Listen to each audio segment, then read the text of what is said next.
Hello, hello. All right, this video is for people who understood those last ones I did about control charts, but maybe you've done control charts yourself before and you got the answer you needed, maybe a little too late. Maybe some waste piled up, maybe some scrap accumulated, and that cost you or your company or your garden a bunch of money or a bunch of dead vegetables. Okay, this is a method to overcome that. Let me share my screen with you.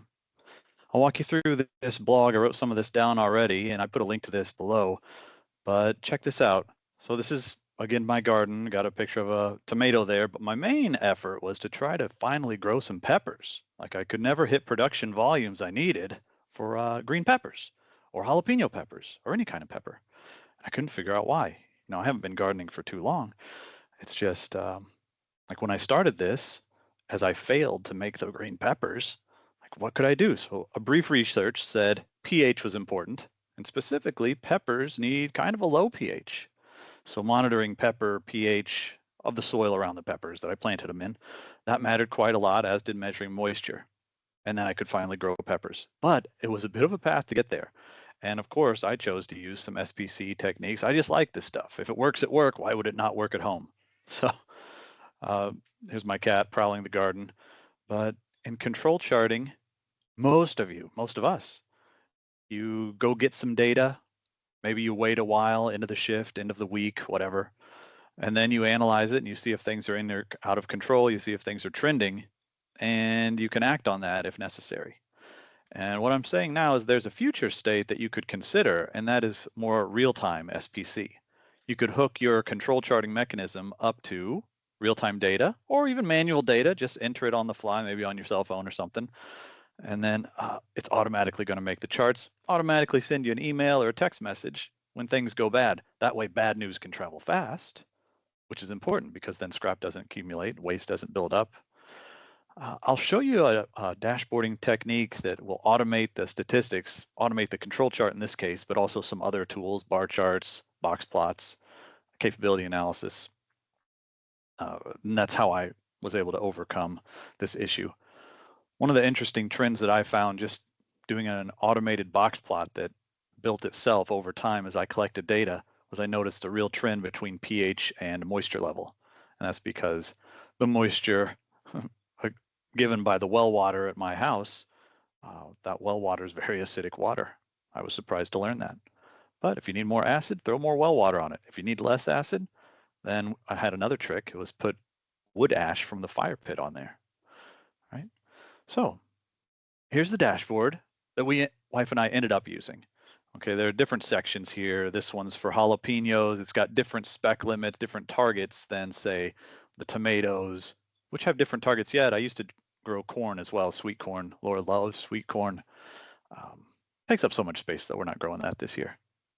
Although we did replace it with sunflowers, so I'm not sure we saved any space at all. But the sunflowers look amazing, so there you go. Some of this data is showing out of control. Honestly, a lot of the really nice tight stuff, that was when I was actually collecting data. I started to let customers put data into this system just for fun. But I like this. You're able to do things like, in my case, remember I was saying, it's very important that I look at moisture level. So you can slice and dice your data just on the fly. Like if you go to a meeting, you can slice your data. Here's the data for all the moisture. I've got a ton out of spec. Here's if I just use wet or very wet, it's much less out of spec, much tighter distribution. Somebody put a flyer out here, that's not me, but most of this is falling within the spec limits. That's not how I got started though. That dashboard was pretty complicated. I mean, when I got started, all I was doing was a single control chart for all the veggies. I didn't know there were different spec limits for different plants yet. That's why you only see one here. And I just had a simple data collection form that I also built in Minitab Connect, accessible through a URL. So I just brought that on my web browser on my phone, went out to the garden, collected data. It automatically built these charts. And if you ever have any out of spec or out of control data, it would send a note. We'll enter some data here and see the chart update, see the bar chart, the control chart update, and we'll have an email sent to us. Let me put one out of the control limit. Control limit's currently 8, a pH of 8. Very low acid soil in that case, so I'll put a 9 in there. And I'll say that's on a very dry day on the salsa verde line. Submit, automatically updates the results. That 8 right there is what, or sorry, that 9 right there is what we just added. And if I open up my email, it will have sent me this. I said, you got a 9, very dry on the salsa line. It says, check the pH. If it's high, add well water. Gives you a link to the dashboard. So imagine if you had that at your work, like just a system where as things started to trend out of control, it lets you know sooner. Super valuable. That could save you an unbelievable amount of money, time, resources, space in the quarantine of the quality area, prevent audits, prevent you from hiring third party to come in and 100% inspect everything.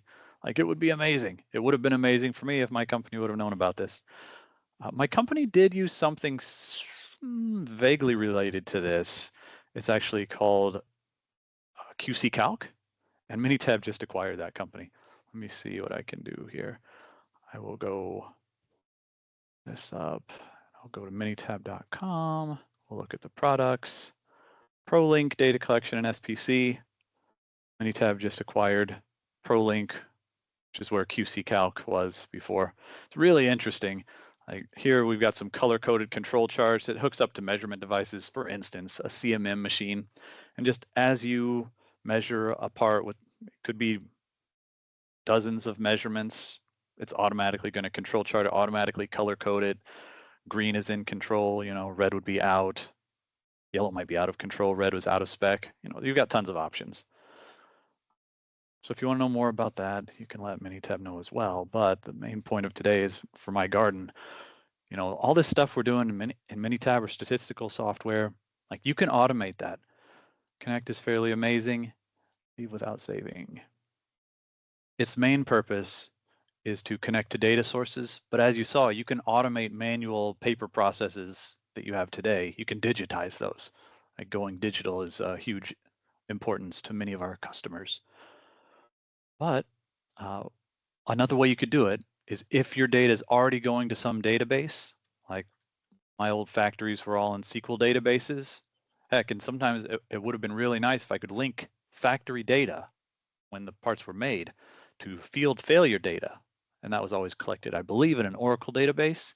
You could mash those together. Mashup table is a way you can do cross database joins like that. Like, take the serial number here and match it with serial numbers here, and you can see how stuff that broke was made. Really interesting. But it doesn't have to be that complicated. We also would pull data right out of Excel or any of these sources. So really neat. That's Minitab Connect. If you're ever looking to automate some of this stuff instead of doing it the good old classical way, like, that's an option for you as well. All right, thank you. Nice to see you again.